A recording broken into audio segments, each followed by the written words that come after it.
Ontario Immigrant Nominee Program is one of the most popular provincial nominee program in Canada. With regards to the requirements for OINP, most of the job offer based streams under OINP require an employer form. Now, a lot of people have this question: what is this employer form? How do we fill it? And does it equate to an LMIA? Does it require too much sensitive information from my employer? Is it a hard ask from the employer, or is it something the employer will be willing to give? This is the video we're going to talk about the employer form in detail for an OINP application, so stay tuned until the end. Welcome back to the channel, guys. My name is Rup. I am a regulated Canadian immigration consultant. At our firm Effizient, we assist all prospective immigrants with their immigration to Canada. If you are an aspirant, you need assistance, here is our contact information. If you have any particular immigration related questions, you can feel free to contact us. If you need assistance with some process, you can contact us and we would be happy to help you. Now, before we dive into the OINP employer form, let's quickly answer the comment of the week. Now, in this week, we are going to answer two comments instead of just one. The first comment is it okay to travel to India for a month after submitting the PR application? An excellent question, and the answer is yes, it's totally okay to travel to India for a month after you've submitted your PR application. Now, keep in mind that if your PR application relies on a job offer, on employer support, you want to make sure that you don't leave that job or your vacation plans don't lead to you losing that job. That is your responsibility. But from an immigration standpoint, there is no restriction on travel once you've submitted your PR application. I hope this helps. And the second comment is, how can I connect with you to seek some advice? Well, here is our contact information. And if you want to talk to me personally, the link is in the description below to book an appointment. You can book an appointment with me and I'd be happy to chat with you. Now let's talk about the OINP employer form. So guys, if you search for OINP employer form, there is this particular form. The name of the form is application for approval of an employment position. So for all the OINP streams, let me just show you the different streams.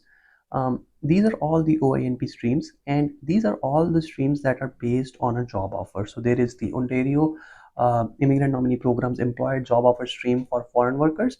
There is one for international students, and then there is third one for in-demand skill positions. For all of them, you require a job offer, and whenever the stream requires a job offer, the OINP requires you to provide the employer form that is completed by your employer. So then once we go into this form, let's download this form and see what it looks like. So we'll click download here, and here we've saved it, and we'll just quickly open this form up. So guys, here on the screen, you can see that form opened. This is the OINP employer form, or application for approval of an employment position, also called the employer form. Now we'll see what this form entails, what all information it requires. Oftentimes the employers have a concern that it's asking for too much information, or we don't want to provide too much information. In this video, I'm going to distill down, and I'm going to tell you that it does not really require much information. There is not much sensitive information except for a question about the employer's finances for the prior tax year. And also, it does not ask for a number. It only asks if the revenue was 500,000 or above, or 1 million or above, or 1 to 2 million, or above 2 million. So there are options that it provides. Nowhere does it actually ask for actual numbers or any of sensitive information that the employer may not want to give. Now guys, another thing I want to point out is, if your employer is sort of feeling not too comfortable to share the form with you, they can send it directly to OINP, mentioning that they have privacy concerns or they don't want to share sensitive information with the worker, but they are okay sending it to the government. They can send it directly to OINP through their email address. No problem at all. And in this way, you get your employer to support you, and your employer gets to protect themselves, to protect their privacy, to protect their confidentiality. They can directly send the information to the government without you being involved in there. All right, guys, so let's go into the details of the form. So first of all, this form is an interactive form. So as you answer the questions on this form, you will click the next button and go to the next section. Now, a lot of times the employer wants to know what this form looks like, what is it asking, and hence they want to see the entire form. And if you want to do that, you just click on this button, print blank form, and what it'll do is it'll print the entire form on the screen.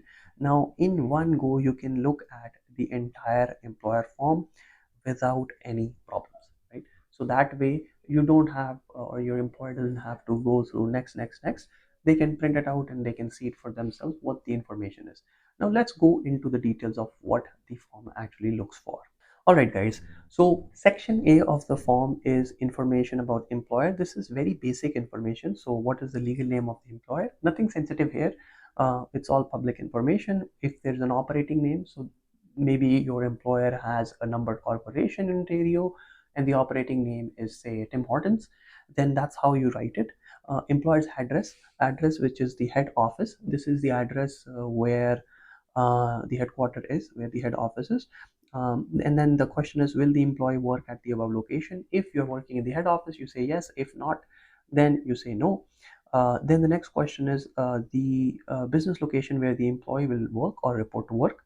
So if it's the same as above, you say this. Otherwise, you put the location where the employee or the worker is going to work. Next question is this location in Greater Toronto area?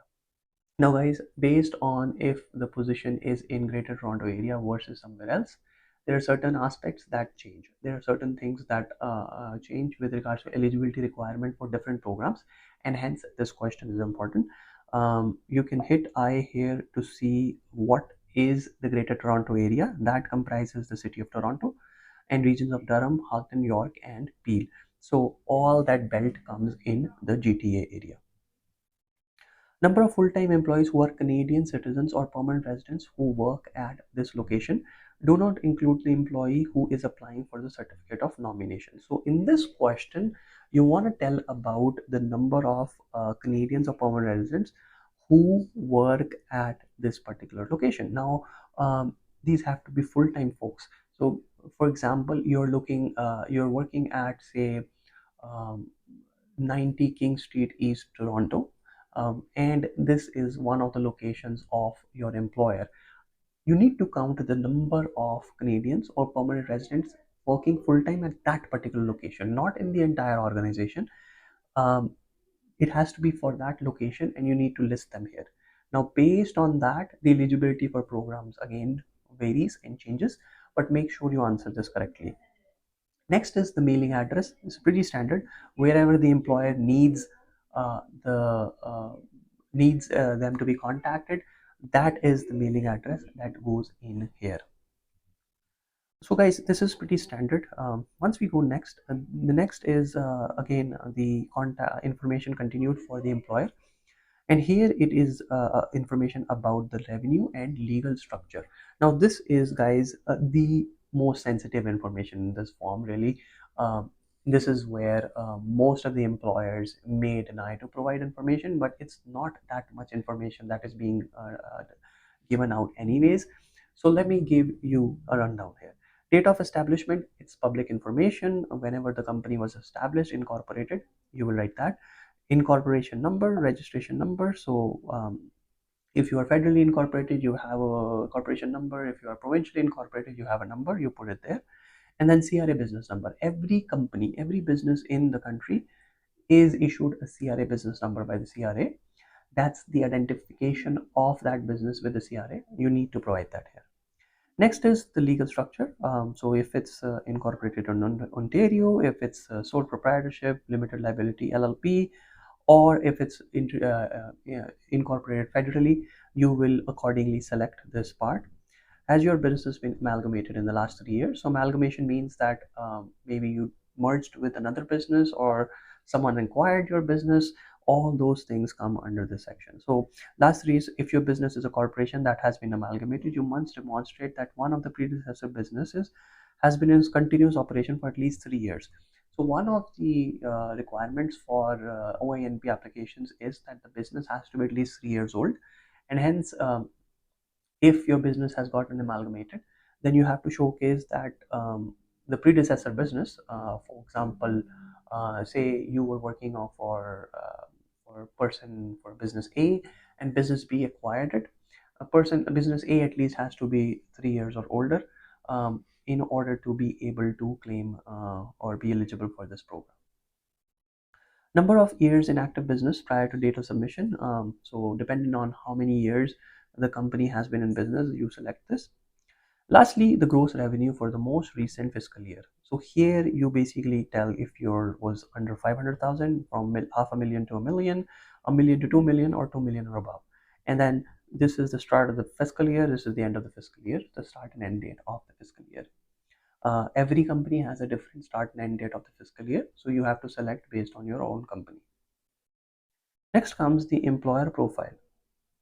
So guys, here does the employer economic sector fall within the ICT or advanced manufacturing? So there are certain companies or certain activities that company does. They may fall under the information and communication technology or the advanced manufacturing. If your company is one of them, you will select yes. The next question is identify the employer's economic sector. So guys, here is the NAICS classification system. Depending on if you are a real estate company, you will select accordingly. If you are a retail company, you will select accordingly. If you are, say, a grocery store, you will select retail trading. If you are working in the field of finance, it's finance and insurance. So depending on what your particular sector is, you will select the most applicable NAICS code for your industry. Description of business. Here you need to describe what goods and services is your business providing. This is very standard. You don't need to go into too much detail, just a brief overview of your business and whatever offering that business does is enough. Number of full-time employees working in all the locations. Now in this question, unlike the previous page, here you provide the number of full-time employees in all the locations, not just that one single location where you are going to be working. It's all the locations. Number of business locations in Ontario. So this again comes down to number of branches that your company has in Ontario. Okay. Next is regulatory compliance. Does your business currently have any outstanding orders under the ESA or Ontario Health and Safety Act? Well, if you are facing any trouble with the Employment Standard Act or Health and Safety Act, you'll say yes, otherwise you'll say no. And then in this section number 5, section A, question number 5, you provide information about the signing authority in the business. Now guys, this is very important. Whoever the signing authority is, you'll provide their details, and this is the person who will most likely be contacted should they have any questions, should they need any clarifications, and about anything with regards to the application, they'll contact this person. And then again, employer contact person. Again here you provide whoever should be the contact person. Signing authority, I beg your pardon from the previous statement. The signing authority is the person who is authorized to sign on behalf of the employer, who verifies the information in the form, and the contact person is the person who will be the main point of contact with the OINP. Now guys, we go into the description in section B, and section B talks about the employment position information. So section B is all about the job that is being offered, the job on the basis of which this application is being submitted. So the first question is, has the business submitted any other application to OINP within the last 12 months? This is pretty straightforward. If your company has applied for OINP or reported anyone with the OINP, you say yes, otherwise you say no. Then the employee information here, the job offer information, you provide the name and details of the employee, the title of the job and the NOC code, the hourly wage and number of hours that the employee is going to work every week, and number of weeks per calendar year, right? Mostly it would be 52. If yours is a seasonal business, you will say other and give the number of weeks that the employee is going to work. Next is the wage subject to a collective agreement? So guys, collective agreement is usually for unionized positions. If your particular job is unionized, then it is subject to a collective agreement, and you have to provide a copy of the collective agreement um, to the with the application for nomination that the applicant needs to provide. Is the position being offered to employee permanent and full-time? So here, OINP requires a position to be permanent and full-time, and only then it allows you to be. Most of the OINP streams require it to be permanent full-time, and hence this question becomes important for the different streams. Is the employee currently working? So here, if the employee is currently working for the business, yes. If the employee is not working for the business, then it's no. If the employee is working but is in a different position, then you will select the option number 2. Then here, please list the main duties and responsibilities of the position being offered. This part, you will list all the duties of that particular job position, roles and responsibilities. Please explain why the position is necessary. Again, here you will basically say why that particular position is important. So for example, if say the position is a software company, right, and you are hiring a software engineer, then a reasonable explanation is that we sell software, we are in the business of producing, developing software. This person has very specific skill set. This position is required as software engineer is the main building block of our product. We need a software engineer to be able to deliver to our customers, to meet deadlines, to be able to stay in business, right? So all those justifications you have to give. Similarly, if say you are hiring for a cook, you're a restaurant, you will say that a cook is the most important part, and the position of a cook is necessary to be able to serve our customers, to provide them the feedback, to provide them the value that they're paying for. Does the employee or any other family member hold equity in business? So guys, if the employee is holding any stock in the business, then you have to say yes. If not, then the no. Regulated profession, employment, position information. So again, this continues section B, regulated profession. So if the particular profession is regulated, so for example, if say the position is a doctor or a nurse, these are regulated professions. So that requires a license or registration. You need to provide that. If you're working as a full mechanic, again you need a license, right? So accordingly, based on the kind of job, if it requires a license, you need to provide that. Alright guys, has the business applied for a LMIA from ESCC for the position? In most cases, the answer would be no. Again, if you have applied for an LMIA for that particular position, you'll say yes. Otherwise, you can say no to this. Okay. Now guys, check the following to indicate the status of the employee. If the employee individual is authorized to work in Ontario, you will say yes here. You'll check mark this. If the employee is applying under the international student stream, you'll say yes again. If the employee is in another Canadian province or territory, then you'll say tick mark this. Or if the individual is living abroad, you'll tick mark this. If you check mark number 3 and 4, then you have to answer section C. If you check mark number 1 and 2, you don't need to answer section C. You can proceed directly to section D. Now let's see what section C looks like.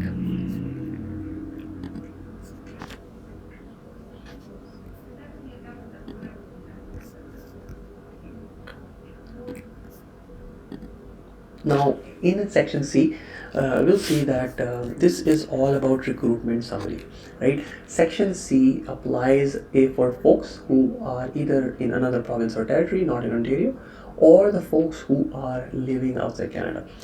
Guys, this is where the employer has to showcase that they tried hiring a foreign worker, or they advertised the position, they tried, but they were not able to find the right candidate for the job, and hence they are supporting this worker. Guys, if you are applying under the international student stream, or you are currently having a work permit in Ontario, you don't need your employer to fill this. They do not need to worry about the recruitment summary, recruitment activities. You are exempt. Alright guys, now it won't let us move forward to section D, so let's just click this. Now we go to section D. It's assistance with application. So if as an employer you are seeking representation, you have a counsel, you have a consultant, you are working with a regulated consultant, or you're working with a lawyer, you'll say yes here, and if you are paying that person, you'll say yes to this question. And thirdly, if you receive assistance from an authorized individual, OINP asks if you want to appoint them as the point of contact for everything related to this application. So depending on your employer, or depending if you are the employer, depending on your preference, you can go ahead, say yes or no to this. If you say yes, you have to provide their information. And the last is section number E, which is about declaration by authorized signing officer. So this is again standard declaration saying that everything is correct, all the information provided is true, and at the last you provide your last name, first name, sign, and date the form. That's the end of this form. So guys, this was the entire form. As you can see, this form, although it appears, or to the employers it may appear daunting, there's not that much sensitive information or things that are non-public in there, except for that revenue information. That too, they don't ask for any number in this form, they just ask for ranges, right? And for any reasonable worker, it's very easy for them to guess what range you fall in. So it's nothing that is too confidential with regards to the information that you're providing in this form. This form is not an LMA. This form is far from LMA. It's to support the foreign workers application under the job offer streams in OINP. And by filling this form, you can also send this directly to OINP and not provide this to the worker if you have privacy concerns. That's it for this video, guys. In summary, we have gone over the entire employer form in OINP. We talked about how to obtain this form, how to fill this form, and how to convince your employer, or if you are the employer, how to ensure that you correctly complete this form. If you find this video useful, please hit the like button, subscribe to the channel, and hit the bell icon so you are notified about any new video that we upload. Guys, again, if you have any questions, you need to contact with me personally. The link is in the description to book an appointment. You can book an appointment and I'll be happy to chat with you. Thanks for tuning in, guys. Thanks a lot for watching, and I'll see you in the next video.